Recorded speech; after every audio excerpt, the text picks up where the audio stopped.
예, 윤석열 발 내란 쿠데타로 인해서 명태균 게이트가 지금 상당히 언론에선 좀 묻혀있는 상황입니다. 하지만 여전히 중요한 이슈이기 때문에 오늘 명태균 게이트 조금 더 저희가 집중해서 이야기 나눠보겠습니다. 지금 12월 3일 오전에 되게 좀 중요한 그러한 상황이 명태균의 입을 통해서 나왔었다고 하는데 지금 많은 우리 시민들이 뉴스가 너무 많아서 그날 무슨 일이 있었는지 잘 기억을 못 하신 분들이 계실 것 같아요. 12월 3일 명태균 입에서 무슨 말 나왔었나요? 검찰 수사 믿지 못한다. 이게 구속된 상태지 않습니까? 창원지검에서 계속 지금 조사를 받고 있는데 못하겠다. 자기 특검을 해달라고 얘기한 거예요. 특검을. 네. 명태균 입에서 특검을 해달라고 얘기가 나와서 도대체 이게 어떻게 된 거냐. 뭔가가 있다라는 부분들에 대한 신증이 더 굳어져 있는 부분이었고, 그 직전에 명태균의 황금폰이 지금 야당으로 넘어갔다 막 그런 얘기까지 나오고 있었어요. 물론 그거는 지금 확인을 된 상태는 아니지만, 그래서 이제 빼도 박도 못하는 확실한 스모킹건이 뭐가 있는 것이 아니겠냐라는 얘기가 막 떠돌고 있었던 당일이었습니다.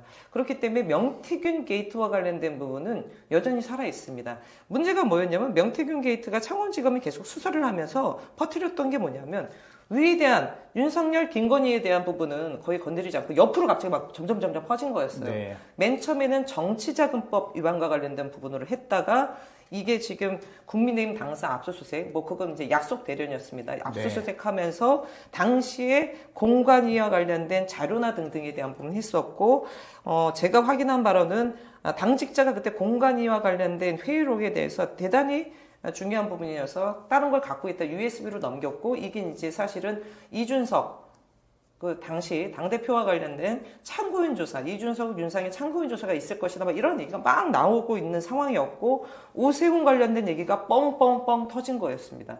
그런 상황에서 12.3 불법 비상계엄이 선포되면서 이게 다 지금 수면위원으로 가라앉은 거죠. 예.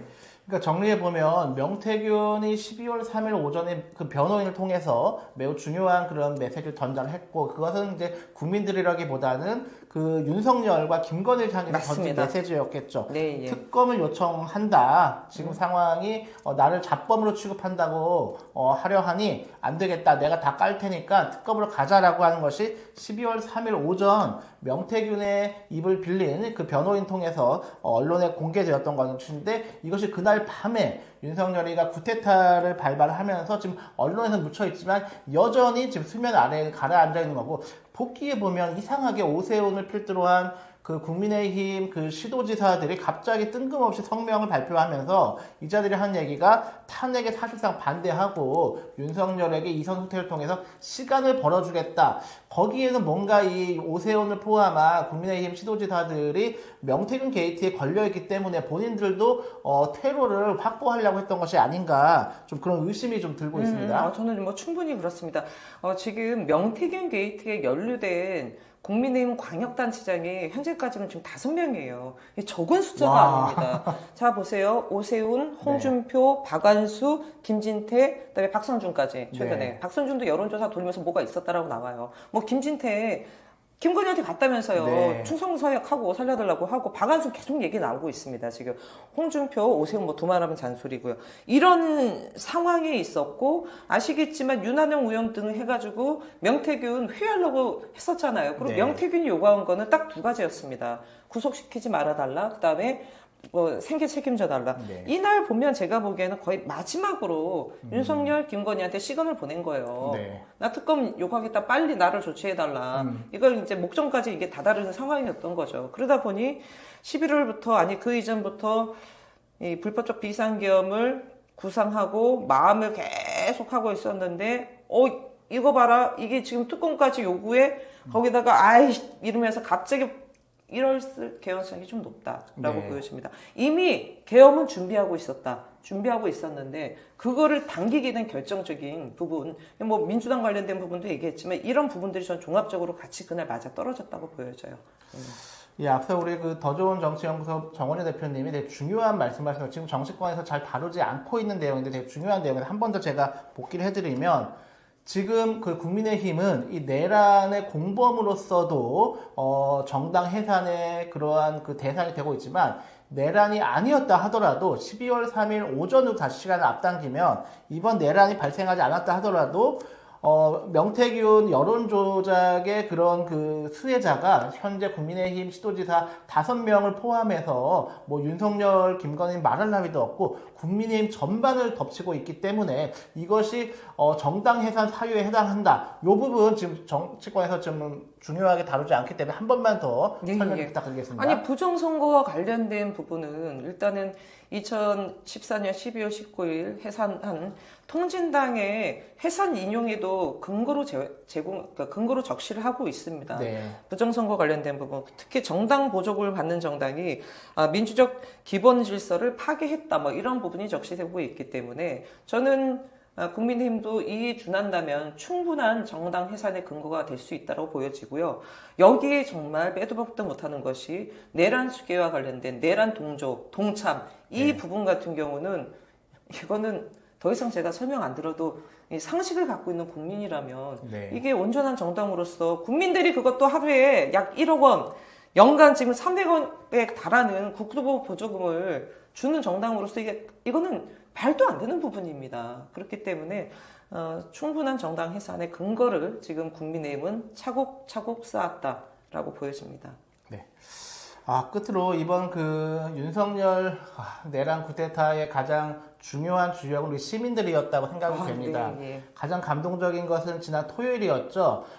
그 탄핵 표결을 앞두고 있었던 그 여의도에 거의 제가 국회 네. 앞부터 여의도역까지 전체 그 시민들 상황을 쭉 걸으면서 어느 정도 인파가 모였는지 봤는데 여의도역까지 시민들이 넘쳐 나섰습니다. 어마어마한 인파가 넘쳐 나섰는데 그날 좀 감동 어떠셨어요? 저도 이 정치권에 있다 보니까 사실 본의 아니게 20년 넘게 이 여의도 이 동네에 계속 있지 않습니까?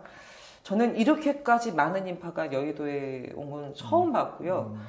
집회 끝나고 제가 이제 같이 이제 오셨던 분들이랑 이제 식사로 이동을 하는데 이 지금 여의도 국회에서는 근방에서는 불가한 상황이어서 색강역까지 가는데요. 색강역까지 가는 길이 그냥 시민들이 다니는 게 아니라 줄 서서 갔어요. 정말 너무나 많은 시민들이 함께 해주셨습니다.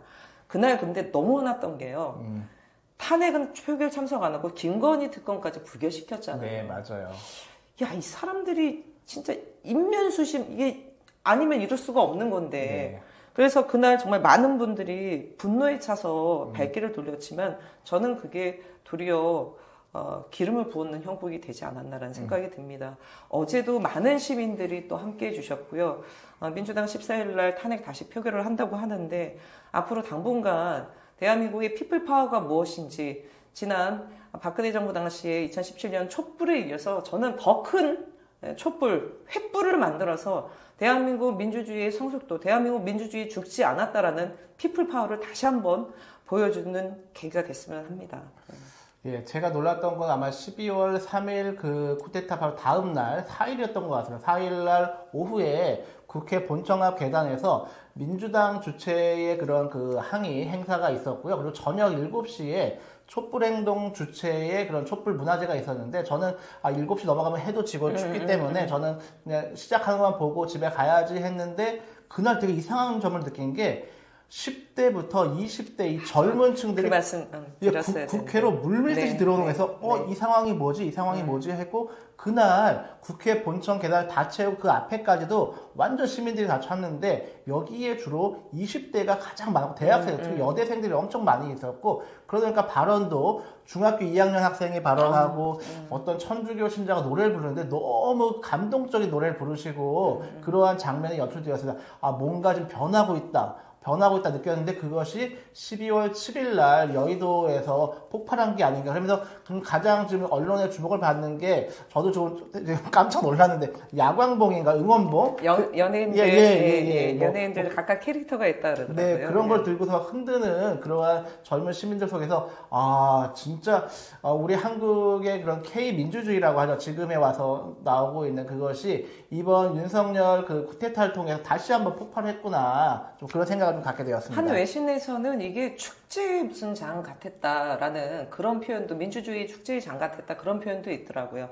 이제 과거의 이 집회라고 하면 좀 더 무겁고 막 이런 부분도 있지만 이건 안 된다라고 하면 나와서 같이 일단은 노래도 부르고 응원하고 뭐 이러면서 말씀하셨듯이 저도 깜짝 놀랐던 게 이게 그냥 저희 주관적인 생각입니다만 최근에 집회 현장을 나가보면 뭐 2030이 별 보이지 맞아요. 않은 게 맞아요. 사실이어서 제가 예. 어디 집회 가면 내가 막내네 그런 맞아요. 얘기하곤 했습니다만 정말 많은 20대, 저는 10대도 정말 많이 봤고요. 제 아는 지인들 같은 경우도 자녀분과 나오신 분들이 정말 많이 계세요. 정말 많이 있어서 그날 특히 저는 연인들도 많이 봤습니다. 네. 연인들도 나오고 등 하면서 이게 대한민국 남녀노소 본인의 뭐 이렇게 소득이 어떻고 어디 뭘 떠나서 야 이게 마음이 같구나 이건 안 된다라는 부분들을 다시 한번 좀 국민들이 직접 나서서 한 목소리로 요구했다라는 점 대한민국 좀 또 다른 민주주의 하나의 이정표가 되지 않을까 싶습니다. 네. 윤석열 정권 집권 이후에 서울시청 앞에서는 거의 매 주말마다 퇴진 집회가 네, 있었습니다. 네, 근데 네. 이 퇴진 집회는 주로 50대 이상, 그러니까 중장년층 중심으로 진행이 되어서 젊은 층은 정치에 점점 멀어지는구나. 그 안타까움들 여러분들이 이제 호소하셨고 저도 이렇게 느꼈었는데 이번 그 윤석열 내란 쿠데타로 인해서 10대와 20대가 폭발했고 특히 심야 시간으로 갈수록 중장년층은 좀 주변으로 귀가하신 분들이 많았고 심야 시간까지 남아있는 건 10대와 20대였습니다. 이들이 정말 늦은 시간까지 그 추위와 싸우면서 윤석열 퇴진을 외치고 그 젊은 취향에 맞는 그 노래에 맞춰서 춤을 추고 하는 걸 보면서 민주주의가 지금 새로운 단계로 진입했구나 해서 지난 12월 7일 우리가 이제 전투에서는 패배를 했습니다. 김건희 특검마저도 2표가 부족해서 부결되었고 윤석열 탄핵은 5명이 부족해서 투표 불성립되었지만 이 민주주의라고 하는 어마어마한 폭발력을 12월 7일 우리가 확인할 수 있었다. 그래서 우리가 전쟁에서 승리했고 중요하게는 오늘 우리 정원희 대표님 말씀하셨듯이 이 사이에서 오락가락했었던 국민의힘이 위헌정당, 위헌정당에 포함이 된다라고 앞으로 한국 정치가 되게 상당히 돌변할 수밖에 없다고 생각합니다. 끝으로 말씀하실 거. 아니 지금 이렇게 집회 관련돼서 말씀해 주셔서 한 말씀 더 덧붙이면 저는 그날 놀라웠던 것 중에 하나가 사고가 없었다는 거예요. 정말 많은 인파가 왔습니다. 정말 많은 인파가 왔기 때문에 이게 이 사고의 위험이 굉장히 있을 수도 있었는데 제가 듣기로는 큰 사고가 이런 것들이 없었어요. 이것 또한도 대한민국 국민들이 대단하다. 이렇게 한마음 한뜻으로 움직이면서 자칫 이게 뭐 안전상의 사고가 있을 수도 있었는데 그런 부분이 없었다라는 것 또한도 대단히 성숙한 국민들이다라는 부분들을 다시 한번 좀 말씀드리고 싶습니다. 끝으로 앞으로 뭐 예견하기 쉽지는 않겠지만 앞으로 전국 어떻게 좀 생각하고 전망하시는지 끝으로 좀 부탁드리겠습니다. 하루하루가 정말 어떻게 돌아갈지 모르는 이런 상황입니다. 예측과 예단은 저는 이번 상황에선 금물이라고 봅니다. 대단히 기민하고 그러면서도 신중한 요 상황이 좀 벌어질 텐데요. 일단은 윤석열 탄핵과 관련돼서 그러니까 더불어민주당은 14일 탄핵을 다시 한번 좀 예고를 한 상황입니다만 요 사이에 저는 개인적으로 지금 한덕수를 비롯해서 탄핵 지금 이 관련돼서 같이 올라가야 된다고 보고요. 국민의힘 같은 경우 지금 한덕수, 한동훈 이 위헌적인 이 좀 위임 통치와 관련된 부분에 법적 근거가 없습니다. 없기 때문에 이 사실 14일까지도 보면 5일이나 남았습니다. 대단히 긴 시간이 남아있다라고 좀 보여져요. 보여지기 때문에 이 상황이, 이 5일간의 상황에서, 또다시 현재까지 법적으로 군 통수권을 쥐고 있는 윤석열 등이 무슨 짓을 할지 모르는 부분이기 때문에, 전방위적인 예의주시를 할 필요가 있다라고 보여지고요. 무엇보다 시민 여러분들께서도 마음을 같이 모아줘야 된다. 그동안 대한민국의 민주주의는 위정자들이 아니라 국민에 의해서 지켜졌고 국민의 피와 땀으로 만들어진 민주주의 역사입니다. 이번 여기서 민주주의의 근간을 흐트리거나 훼손하는 일이 벌어지지 않도록 국민들이 힘을 모아주시고 특히 국민의힘 이 위헌적인 행태를 한 위헌정당 국회의원들과 관련돼서 우리 좀 지역에서도 지금 뭐 여러 가지 움직임이 있지 않습니까?